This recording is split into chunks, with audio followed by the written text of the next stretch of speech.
കുട്ടികൾ ശരിയാവണില്ല, പഠിച്ചിട്ട് അവിടെ എത്തണില്ല, മുമ്പോട്ട് വിളിച്ച ബേക്കോട്ടാ പോണത്. സൂറത്തുൽ ലുഖ്മാൻ പരിശോധിക്കട്ടെ, സൂറത്തുൽ ലുഖ്മാൻ പരിശോധിക്കട്ടെ. ഹുദൻ, അപ്പൊ ഖുർആനിൽ എന്താ ഉള്ളത്? ഹുദൻ, ഹിദായത്തുണ്ട്. എന്താ ഹിദായത്ത് എന്ന് പറഞ്ഞാൽ? പോയെടുത്തൊക്കെ രക്ഷപ്പെടുക. എന്താണ് ഹിദായത്ത് എന്ന് പറഞ്ഞാൽ? പോയെടുത്തൊക്കെ ജയിക്കുക, പോയെടുത്തൊക്കെ രക്ഷപ്പെടുക. അള്ളാഹു കബൂൽ ചെയ്യട്ടെ. ഹിദായത്ത് എന്ന അറബി പദത്തിന്റെ അർത്ഥമല്ല പറഞ്ഞട്ടോ, അത് നേർമാർഗം എന്നാണ്. ഇയാളെന്ത് ഈ അർത്ഥം തെറ്റിച്ച് വേല പറയണമെന്ന് തോന്നണ്ട, അങ്ങനല്ലേ? അർത്ഥം തെറ്റിച്ച് വേല പറയണമെന്ന് തോന്നണ്ട. അതിന്റെ നതീജ പറഞ്ഞതാണ്, അതിന്റെ എന്താ പറയാ, അതിന്റെ റിസൾട്ട് പറഞ്ഞതാണ്. റിസൾട്ട്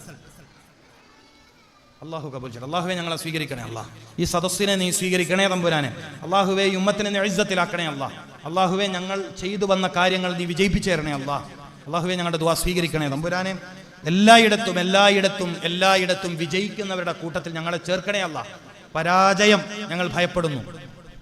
ഞങ്ങളുടെ ശ്രദ്ധക്കുറവ് കൊണ്ടോ ഞങ്ങളുടെ അറിവില്ലായ്മ കൊണ്ടോ ഞങ്ങൾ പരാജയത്തിലേക്കാണ് നടന്നു പോകുന്നതെങ്കിൽ തമ്പുരാനെ നീ വിജയത്തിന്റെ വഴിയിലേക്ക് ഞങ്ങളെ നീ വീണ്ടും വഴി നടത്തണേ അള്ളാഹ്, വീണ്ടും വഴി നടത്തണേ അള്ളാഹ്. ബിജാഹി മുഹമ്മദ് മുസ്തഫ സല്ലല്ലാഹു അലൈഹി. അപ്പൊ ഞാനെന്താ പറഞ്ഞത്? ഖുൽ ഹുവലില്ലദീന ആമനൂ. നബിയെ തങ്ങൾ അവരോട് പറഞ്ഞു കൊടുക്കണം. ആരോട്? വിശ്വാസികളോട്. എന്താ വിശ്വാസം? ഇത് അള്ളാന്റെ കലാമാണ് എന്ന വിശ്വാസമുള്ളവരോട്, ഈ ഖുർആൻ അള്ളാന്റെ കലാമാണെന്ന് വിശ്വസിക്കുന്നവരോട് പറഞ്ഞു കൊടുക്കണം. ഹുദൻ, അവരുടെ ജീവിത വിജയത്തിന്റെ വഴി അതിലാണുള്ളത്. വശിഫാ, നമ്മുടെ വിഷയം അതാണ്. വശിഫാ, അവരെ പിടികൂടിയ രോഗത്തിന്റെ ശിഫ ഖുർആനിലുണ്ടെന്ന് അവർക്ക് പറഞ്ഞു കൊടുക്കണം. അവരെ പിടികൂടിയ രോഗത്തിന്റെ ശിഫ പരിശുദ്ധ ഖുർആനിലുണ്ടെന്ന് അവർക്ക് പറഞ്ഞു കൊടുക്കണം. ഇത് ഖുർആനിലെ ആയത്താണ്. ഇത് ഖുർആൻ തന്നെ ഖുർആനിനെ പരിചയപ്പെടുത്താണ്. സയ്യിദുനാ മുഹമ്മദുർ റസൂൽ സല്ലല്ലാഹു അലൈഹി വസല്ലമ തങ്ങൾ എന്താ പറഞ്ഞത്? രോഗം ശിഫയാവാൻ രണ്ട് വഴികൾ, അതിലൊന്ന് ഖുർആൻ, അതിലൊന്ന് ഖുർആൻ. അപ്പൊ ഖുർആനിലെ ഒരു ആയത്ത് നമ്മുടെ ഒരുവിധം കണ്ട രോഗമൊക്കെ ശിഫയാവാൻ സഹായിക്കുന്ന ഒരു ആയത്ത് നമ്മൾ ഈ സദസ്സിൽ വെച്ച് അള്ളാഹുവിന്റെ അപാരമായ അനുഗ്രഹത്താൽ പഠിച്ചു. ഏതാണ് ആയത്ത്? ഇന്നല്ലാഹ വമലായികതഹു യുസല്ലൂന അലൻ നബി. നിങ്ങൾ ഒരാഴ്ച കൊണ്ട്, ചിലപ്പോൾ 4 ദിവസം കൊണ്ട് നിങ്ങൾക്ക് ഇതിന്റെ റിസൾട്ട് അറിയാൻ പറ്റും. ഒന്നുമില്ല, നിസ്കാരം കഴിഞ്ഞിട്ട് 2 കൈയും, ഈ 2 കൈയും നമ്മൾ ദുആ ചെയ്യാൻ പിടിക്കുമല്ലോ. പ്രഷറിന്റെ കംപ്ലൈന്റ് ഉള്ള, മാനസിക അസ്വസ്ഥതയുള്ള, എപ്പോഴും ബേജാറുള്ള, എപ്പോഴും ടെൻഷനുള്ള, എപ്പോഴും വെപ്രാളം കാണിക്കുന്ന ആളുകളോടായി പറയണത്, മാനസിക അസ്വസ്ഥതക്ക്, മനഃശാന്തിക്ക് ഖുർആൻ എന്ന വിഷയം പറയുമ്പോൾ മാനസിക അസ്വസ്ഥത കൊണ്ട് നമ്മളിൽ ഏറ്റവും കൂടുതൽ ആളുകൾക്ക് പ്രശ്നം വരുന്നത് ബ്ലഡ് പ്രഷറിന്റെ കംപ്ലൈന്റ് ആണ്. അപ്പൊ അതിനെ പരിഹരിക്കുക. ആദ്യം അതിനെ പരിഹരിക്കണം. അപ്പൊ നിങ്ങൾ ശ്രദ്ധിച്ചോളൂ, 2 കൈയും ദുആ ചെയ്യാൻ നമ്മളിങ്ങനെ പിടിക്കൂലേ, ഇത് പ്രകാരം പിടിക്കണം. എന്നിട്ട് തലയിൽ അമർത്തി വെക്കണം. ഞാൻ പല സദസ്സിലും ഇത് പറഞ്ഞു കൊടുത്തതാണ്. തലയിൽ അമർത്തി വെക്കണം. നിസ്കാര ശേഷമാണ് ഇത് ചെയ്യേണ്ടത്. തലയിൽ 2 കൈയും അമർത്തി വെച്ചുകൊണ്ട്, ഇതാണ് ഇതിന്റെ രൂപം. നെറ്റിയുടെ മുകളിൽ, ചില ആൾ തെറ്റിച്ചിട്ട് നെറ്റിയുടെ മുകളിൽ വെക്കും, ചില ആളുകൾ തെറ്റിച്ചിട്ട് നെറ്റിയുടെ മുകളിൽ വെക്കും. പറ്റൂല. ഏതുപോലെ? ചില ആളുകൾ ദ്വാരക്കുമ്പോൾ മടിയില കൈ വെക്കുക. എത്ര പറഞ്ഞു കൊടുത്താലും മാറ്റം വരുത്തൂലല്ലോ, എത്ര പറഞ്ഞു കൊടുത്താലും മാറ്റം വരുത്തൂല. ചില ആളുകൾ ദുആ ചെയ്യുമ്പോൾ മടിയില കൈ ഉണ്ടാവില്ല. പക്ഷേ എനിക്ക് വേണമെങ്കിൽ തന്നെ, എനിക്ക് വലിയ താല്പര്യമൊന്നുമില്ല, അവിടെ ഞാൻ കൈയൊന്നും പൊക്കുന്നില്ല, എനിക്ക് വേണേ തന്നെ കൈ മടിയിലേ. കൈ എവിടെ വെക്കാനാ ദുആ ചെയ്യുമ്പോൾ? കൈ എവിടെ വെക്കാനാ പഠിപ്പിച്ചത്? നെഞ്ചിനോട് ചേർന്ന ഭാഗത്തോ മുഖത്തോടോ? ഇങ്ങനല്ലേ ചെയ്യേണ്ടത്. ദുആ ചെയ്യുന്ന വേളയിൽ മുഖത്തിന് നേരെയോ നെഞ്ചോട് ചേർത്തോ കൈ വെക്കണം, നെഞ്ചിലേക്കോ മുഖത്തോട് ചേർത്തോ. അതിന്റെ രീതി അങ്ങനെയാണ്. പലരും ഒരുപാട് വലിയ വലിയ ആവശ്യങ്ങൾ പരിഹരിക്കപ്പെടാനുണ്ടെങ്കിലും, ഒരുപാട് വലിയ വലിയ മുസീബത്തുകൾ തട്ടിമാറ്റപ്പെടാനുണ്ടെങ്കിലും ദുആഇന്റെ ആദാബുകൾ സ്വീകരിക്കുന്നവരല്ല. പലർക്കും കൈമടിയില. ദ്വാരക്കണ വലിയ മഹാനായിരിക്കും, പറഞ്ഞിട്ട് കാര്യമില്ല, കൈമടിയിലാണ്, ചിലപ്പോൾ താലുമായിരിക്കും. ശ്രദ്ധിക്കണം. തെറ്റിച്ചു വെക്കുന്ന ശീലമുള്ളത് കൊണ്ടാണ് ഞാൻ പറയുന്നത്, നിങ്ങൾ രോഗശാന്തിക്ക് വേണ്ടി, രോഗം ശിഫയാവാൻ വേണ്ടി, ശരീരത്തിന്റെ കരുത്ത് തിരിച്ചു കിട്ടാൻ വേണ്ടി, പ്രതിരോധ ശേഷി തിരിച്ചു കിട്ടാൻ വേണ്ടി, പ്രഷറിന്റെ കംപ്ലൈന്റ് എവരി ടൈം, എല്ലാ സമയത്തും നോർമലായി നിൽക്കാൻ വേണ്ടി കരുതിക്കൊണ്ട് ഇന്നല്ലാഹ വമലായികതഹു യുസല്ലൂന അലൻ നബി, ഈ ആയത്ത് പാരായണം ചെയ്യുന്ന വേളയിൽ അത് കയ്യിലൂതിയിട്ട് തടവുകയല്ല വേണ്ടത്. ഈ സമയത്ത് നിങ്ങളുടെ 2 കരങ്ങളും തലയുടെ 2 നെറുക എന്ന് പറയും. ഈ പെണ്ണുങ്ങളൊക്കെ പഴയ കാലത്ത് മുടിവാരിലെ 2 നെറുക, എന്താ പറയലിടാ, മാറ്റമുണ്ടോ? വാക്ക് മാറ്റമുണ്ടോ? നെറുക എന്ന് പറയാ. അങ്ങനെ 2 സൈഡാക്കിയിട്ടാ വരാ. എന്നതുപോലെ ഇത് രണ്ടും മുട്ടണ്ട കേട്ടോ, കൈ രണ്ടും മുട്ടേണ്ടതില്ല. കൈ രണ്ടും മുട്ടേണ്ടതിന് മുട്ടിപ്പോയ പ്രശ്നമൊന്നുമില്ല. പക്ഷെ നെറ്റിയുടെ മുകളിൽ കൈ ഇങ്ങനെ വരരുത്. ഇവിടെ ഇവിടെ നിങ്ങൾ അത്ഭുതപ്പെടും, നിങ്ങൾ അത്ഭുതപ്പെട്ടു പോകും, നിങ്ങൾ അത്ഭുതപ്പെട്ടു പോകും. അത്ര അത്ഭുതകരമായ വേഗത്തിൽ നിങ്ങളിൽ ഇതിന്റെ റിസൾട്ട് ഉണ്ടായിത്തീരും. അള്ളാഹു കബൂൽ ചെയ്യട്ടെ. അള്ളാഹു എല്ലാ രോഗത്തെ തൊട്ട് നമുക്ക് ശിഫ പ്രദാനം ചെയ്യട്ടെ. ആമീൻ പറയലൊന്നും ഒരു ഒച്ച വരുന്നില്ലല്ലോ. നിങ്ങൾ എന്താണ് തെരിച്ചിരിക്കുകയാണോ? എല്ലാവരും തെരിപ്പിലാണല്ലോ ഉള്ളത് അല്ലേ? എന്താ പറ്റിയേ? സൂക്കേട് പറഞ്ഞ് പേടിപ്പിച്ചിട്ടാ? അതിന് മാത്രം പ്രയാസമുള്ള രോഗത്തെക്കുറിച്ച് പറഞ്ഞിട്ടില്ല. നട്ടെല്ല് ദ്രവിക്കുന്ന രോഗത്തെക്കുറിച്ച് ഞാൻ പറഞ്ഞോ? വരും കാലത്ത് ഈ സമൂഹത്തെ നേരിടാൻ പോകുന്ന രോഗം ഞാൻ പറഞ്ഞിട്ടില്ലല്ലോ. വരും കേരളത്തിൽ വരാൻ പോകുന്ന രോഗമാണ് നട്ടെല്ല് ദ്രവിച്ചു പോവുക. അള്ളാഹു കാത്തുരക്ഷിക്കട്ടെ. ഞാനത് പറഞ്ഞിട്ടില്ലല്ലോ. ശരീരത്തിൽ നിന്ന് ചർമ്മം അടർന്നു വീഴുന്ന രോഗത്തെക്കുറിച്ച് ഞാൻ പറഞ്ഞിട്ടില്ല. പറഞ്ഞോ? പിന്നെന്തിനാ പേടിച്ചത്? ശരീരത്തിൽ നിന്ന് തൊലി അടർന്നു വീഴുന്ന രോഗത്തെക്കുറിച്ച് ഞാൻ പ്രസംഗിച്ചിട്ടില്ല. എന്റെ പുതിയ കാലഘട്ടത്തിലെ യുവാക്കളൊക്കെ കാത്തിരിക്കേണ്ടത് അത്ര മാരകമായ രോഗങ്ങളെയാണ്. വരും. ഇപ്പൊ മുട്ടു തേയ്മാനം കണ്ടില്ലേ? മുമ്പ് മുട്ടു തേയ്മാനം ഉണ്ടോ? ഒരു 20 കൊല്ലം മുമ്പ് കാൽമുട്ട് തേയ്മാനം ഉണ്ടോ എന്നാ ചോദ്യം. ഇല്ല, ഇല്ല. അന്ന് ഒരു 25 കൊല്ലം മുമ്പ് മുട്ട് മടക്കാൻ പറ്റാത്ത ആളുണ്ടോ? ഉണ്ടോ ഉസ്താദേ? ഉണ്ടോ? ഞാൻ കണ്ടിട്ടില്ല. 25 കൊല്ലം മുമ്പ് കാൽമുട്ട് മടക്കാൻ പറ്റാത്ത ആളുണ്ടായിട്ടില്ല. ഉണ്ടായിട്ടില്ല. കൈ പൊക്കാൻ പറ്റാത്ത ആളുകൾ ഉണ്ടായിട്ടില്ല. ഇപ്പൊ പലർക്കും കൈ പൊക്കാൻ പറ്റാത്ത അസുഖം, മുടി കെട്ടാൻ പറ്റില്ല, വസ്ത്രം മാറ്റാൻ പറ്റില്ല. എത്ര ആളുകളാണ് 2 കൈയും പൊക്കാൻ പറ്റാതെ പ്രയാസത്തിൽ? എത്ര ആളുകളാണെന്നറിയുമോ ചികിത്സ തേടിക്കൊണ്ടിരിക്കുന്നത്? അന്തരീക്ഷത്തിൽ സംജാതമായ കഠിനമായ ചൂട് കാരണം, ശുദ്ധജലത്തിന്റെ ദൗർലഭ്യം കാരണം, മായം കലരാത്ത ഭക്ഷണം കിട്ടാത്തത് കൊണ്ട് മനുഷ്യ ശരീരത്തെ പിടികൂടുന്ന രോഗങ്ങൾ മിക്കതും മാരകമാണ്. അള്ളാഹു നമുക്ക് കാവൽ തരട്ടെ. പ്രിയപ്പെട്ടവരെ, നിങ്ങൾ നിസ്സാരമായി കാണേണ്ടതില്ല.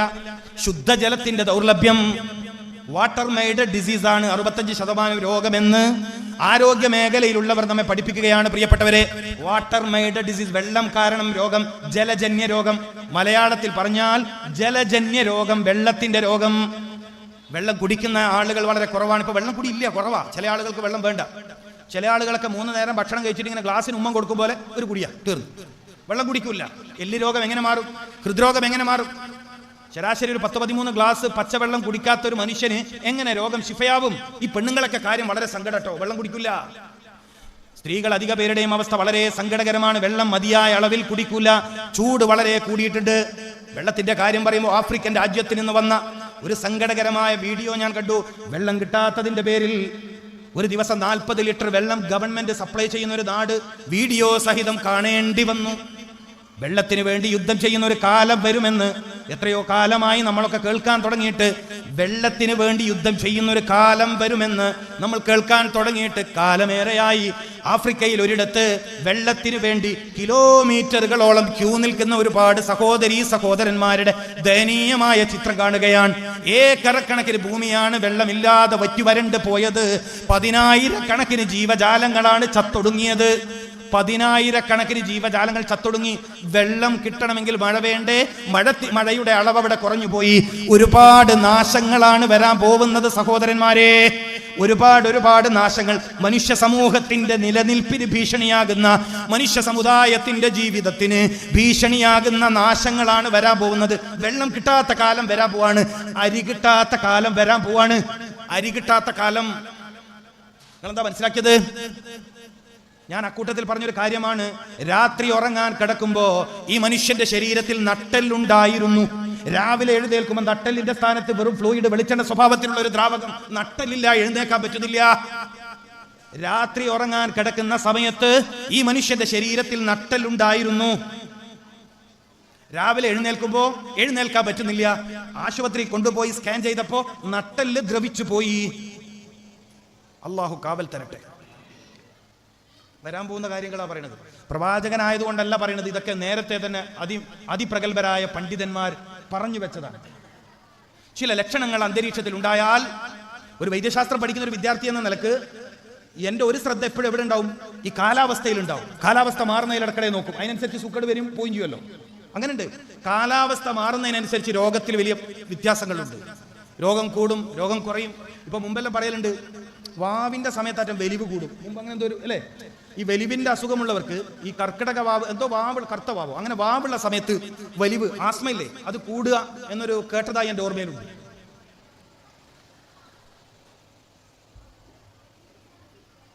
അപ്പോൾ കൈ രണ്ടും അമർത്തി വെച്ചുകൊണ്ട് പരിശുദ്ധ ഖുർആൻ എന്ന ബോധത്തിൽ, അള്ളാന്റെ കലാമാണെന്ന ബോധത്തിൽ, ഹബീബായ ദൂതർ സല്ലല്ലാഹു അലൈഹി വസല്ലമ തങ്ങളുടെ ഫളായിൽ ആകാശത്തിനും മേലോട്ടേക്ക് ഉയർന്ന ആ ഒരു തത്വം പറയുന്ന ആയത്തിനെ തന്റെ ശിരസിലേക്ക് എടുത്തു വെച്ച ഒരാൾ 4 തവണ പാരായണം ചെയ്താൽ, ഒരു നിസ്കാരത്തിന് ശേഷം 4 തവണയെ പാരായണം ചെയ്യേണ്ടതുള്ളൂ. ഒരുപാടൊന്നും വേണ്ട. ഇത് ഓരോ ഫർള് നിസ്കാര ശേഷവും 4 തവണയാണ് പാരായണം ചെയ്യേണ്ടത്.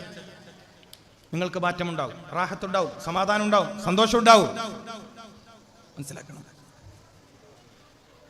അപ്പൊ ഇത് ഇനിയിപ്പോ ഒരുപാട് കാലമായി തലവേദനയുള്ള ഒരാളാണ്.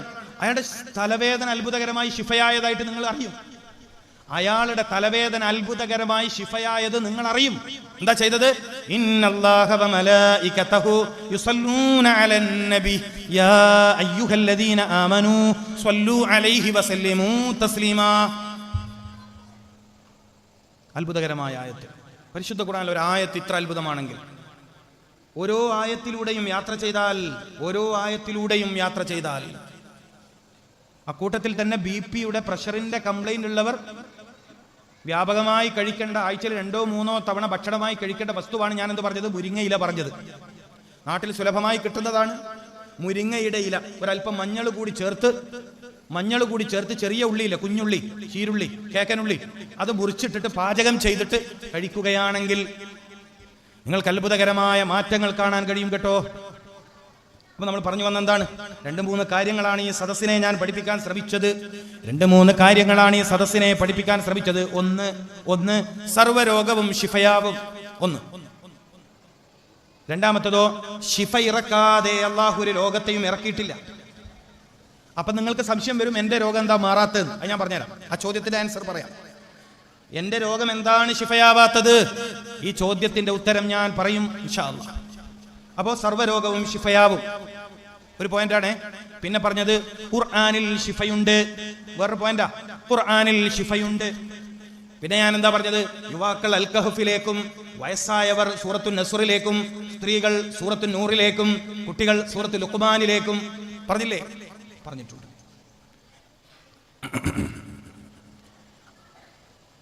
അപ്പോ രോഗം മാറണമെങ്കിൽ ഒരുപാട് കാര്യങ്ങൾ ഒരുമിച്ച് കൂടണം.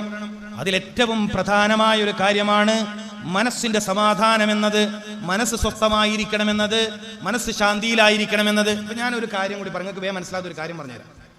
ഈ BP-യുടെ പ്രശ്നമടക്കം പ്രഷറിന്റെ പല പ്രശ്നങ്ങളും വരുന്നത് രാത്രി ശരിയായ ഉറക്കില്ലാണ്ടാവുക. ഉപ്പ് കൂടുതൽ കഴിക്കൽ കൊണ്ട് മാത്രമൊന്നുമല്ല. ഉപ്പ് കഴിച്ചാൽ BP അങ്ങ് വല്ലാണ്ട് കൂടുന്നൊക്കെ ഉള്ളത് പൂർണ്ണമായും ശരിയായ ഒരു കാര്യമൊന്നുമല്ല. കാരണം 70 രോഗങ്ങൾക്ക് ശിഫയുണ്ട് എന്ന് സയ്യിദുനാ മുഹമ്മദ് റസൂലുള്ളാഹി സല്ലല്ലാഹു അലൈഹി വസല്ലമ തങ്ങൾ പഠിപ്പിച്ച അമൂല്യ വസ്തുവാണ് ഉപ്പ്.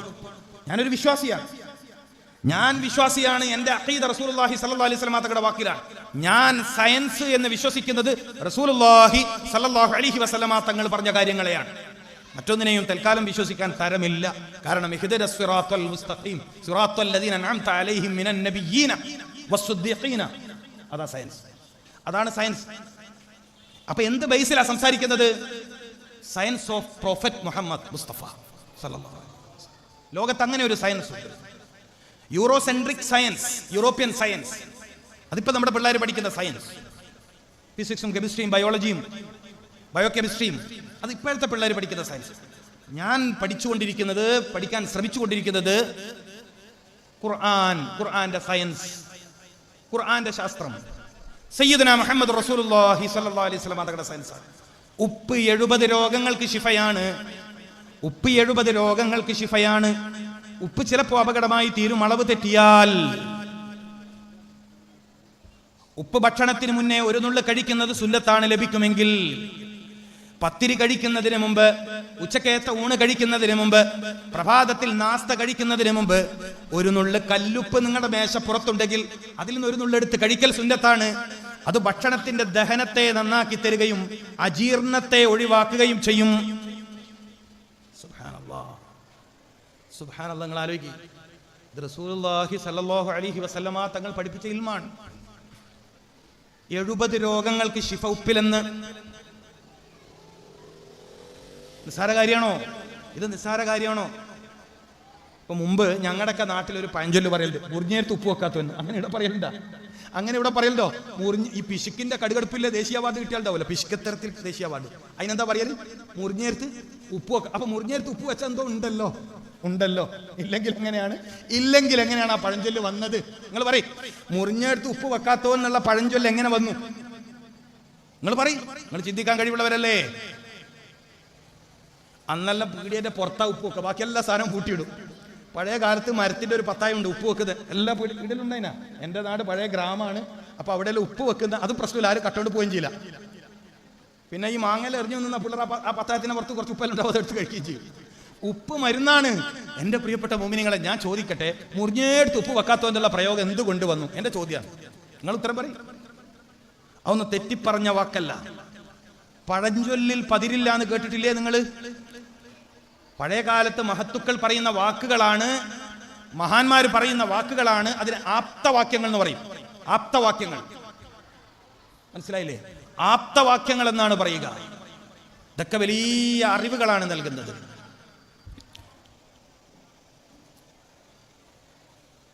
അപ്പൊ ഉപ്പ് കഴിച്ചു എന്നതിന് അതിനെ ഇപ്പൊ പ്രഷർ കൂടുന്നതിന്റെ കുറച്ച് കാരണങ്ങൾ ഞാൻ പറഞ്ഞുതരാം. ഏതായാലും അത് നല്ലതാണല്ലോ. ഈ പലർക്കും പ്രഷർ കൺട്രോൾ ആവാത്തത് പറഞ്ഞു കൊടുക്കുക, നല്ലതാണ്. സത്യത്തിൽ ഇതെല്ലാം ഫീസ് തന്നാലോ പറഞ്ഞു കൊടുക്കല്, അങ്ങനെയുണ്ട്. മനസ്സിലായില്ലേ? ഇതെല്ലാം ഇങ്ങനെ വേദന വന്ന് പറഞ്ഞാൽ എൻ്റെ അടുത്ത് വരുന്ന രോഗികളുടെ എണ്ണം കുറയും.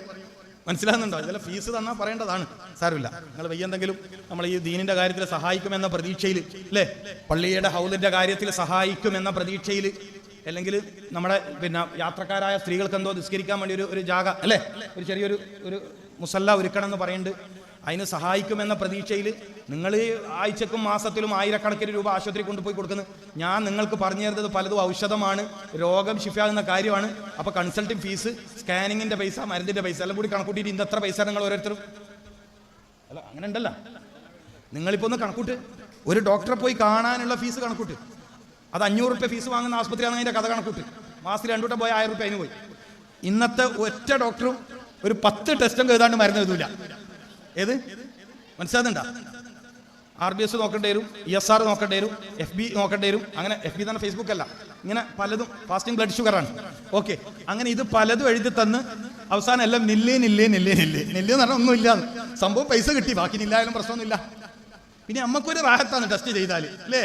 അങ്ങനെയുണ്ട്, ഒരു വലിയ സമാധാനം ടെസ്റ്റ് ചെയ്ത് കിട്ടിയാൽ. ചില ആളെല്ലാം എന്നോട് ചോദിക്കല എന്തെങ്കിലും ടെസ്റ്റ് ചെയ്യണമെന്ന്. ചില ആൾ കാണിക്കാൻ വന്നാൽ അല്ല എക്സ്റേ ആയിട്ട് എടുക്കണം, സ്കാനിങ് ആയിട്ട് ചെയ്യണം. ഞാൻ പറയും, ഞാൻ ഈ 3 വിരൽ നോക്കിയിട്ടുള്ള 3 വിരൽത്തുമ്പ് വെച്ചിട്ടുള്ള സ്കാനിങ് ആണ് എൻ്റെ സ്കാനിങ്, അതിനപ്പുറം സ്കാനിങ് വേണ്ട. കൃത്യമായി രോഗം മനസ്സിലാവും അള്ളാഹിന്റെ ഫضل കൊണ്ട്.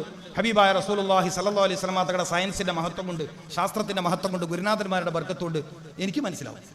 അതുകൊണ്ട് സ്കാനിങ് ചെയ്യേണ്ട. അപ്പൊ നിങ്ങൾ അതൊന്ന് കണക്കൂട്ടിയിട്ട് ഇന്ന് പോകുമ്പോൾ നമുക്ക് പൈസ തരണം, അല്ലാണ്ട് ഇതിപ്പോൾ നടക്കൂല. അത്രയും വിലപ്പെട്ട കാര്യമാണ് പറയുന്നത്. 1000-ഓ 10,000-ഓ തുക ചെലവഴിച്ചിട്ടും രോഗം ശിഫയായില്ലെന്ന് ആവലാതി പറയുന്ന പല പ്രയാസങ്ങൾക്കും പരിഹാരമാണ് നിശ്ചയം അള്ളാന്റെ കലാമിന്റെ മഹത്വത്തിലൂടെ പറയണത്. അപ്പൊ പ്രഷർ കൂടുന്നത്, പലർക്കും മരുന്ന് കഴിച്ചിട്ടും പ്രഷർ കൺട്രോൾ ആവാത്തത്, ഒന്ന് കേട്ടോളി, ശ്രദ്ധിച്ചോളി. പ്രഷർ ശരിക്കും കൺട്രോൾ ആയി വരാത്തതിന്റെ കാരണം ഒന്ന് ബേജാറാണ്. തൊട്ടേനും എടുത്തേനും ബേജാറ്, വേവലാതി എന്ന് പറയില്ലേ, വെറുതെ പേടി.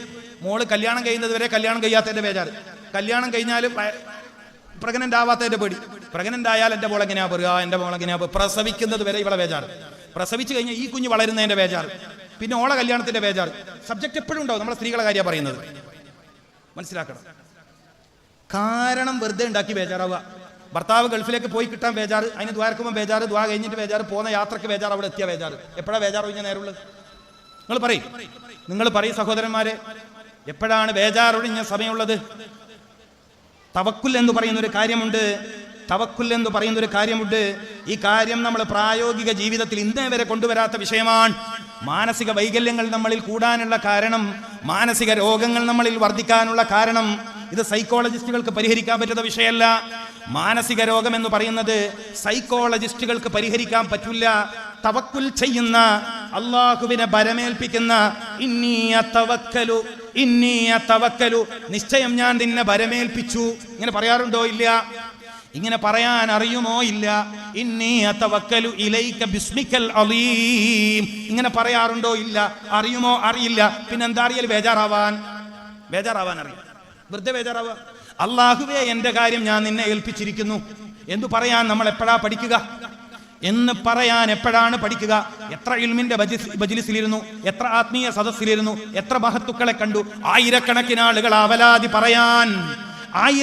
ആളുകൾ അവലാതി പറയാൻ ചുറ്റും കൂടുമ്പോഴും സുസ്മേരവദനരായി സന്തോഷത്തോടെ ആളുകളുടെ പരാതികൾക്കുന്ന മഹത്തുക്കളെ നമ്മൾ കണ്ടിട്ടുണ്ടോ? അവരുടെ ധൈര്യം എന്താണ്? ഇന്നി അതവക്കലു ഇലൈക, അല്ലാഹുവേ നിശ്ചയം എന്റെ കാര്യം ഞാൻ നിന്നിലേക്ക് ഭരമേൽപ്പിച്ചിരിക്കുന്നു. ഇത് പറയാൻ പഠിക്കണം. ഈ ബേജാറുകാർ ഇത് പറയാത്തവരാണ്. എപ്പോഴും പ്രയാസം പറയുന്നവർ ഇത് പറയാത്തവരാണ്. അപ്പൊ നിങ്ങളുടെ പ്രഷർ കൂടുന്നത്, പ്രഷറിന്റെ കംപ്ലൈന്റ് പരിഹരിക്കപ്പെടാതെ പോകുന്നത്, മാനസിക അസ്വസ്ഥത കൂടുന്നത്, ഉറക്കം ശരിയായ രൂപത്തിൽ നടക്കാത്തത്, ഇന്നി അതവക്കലു ഇലൈക, അല്ലാഹുവേ നിശ്ചയം ഞാൻ നിന്നെ ഭരമേൽപ്പിച്ചിരിക്കുന്നു. വമൻ യതവക്കലിൽ മുതവക്കലൂൻ. ഖുർആൻ. ആരെങ്കിലും ഒരാൾ അള്ളാഹുവിനെ അവന്റെ കാര്യത്തെ ഭരമേൽപ്പിച്ചാൽ അള്ളാഹു അവന്റെ കാര്യം ഏറ്റെടുത്തിരിക്കുന്നു. അവൻ ഭരമേറ്റെടുക്കപ്പെട്ടവനാണ്, ഭാരമേറ്റെടുക്കപ്പെട്ടവനാണ്.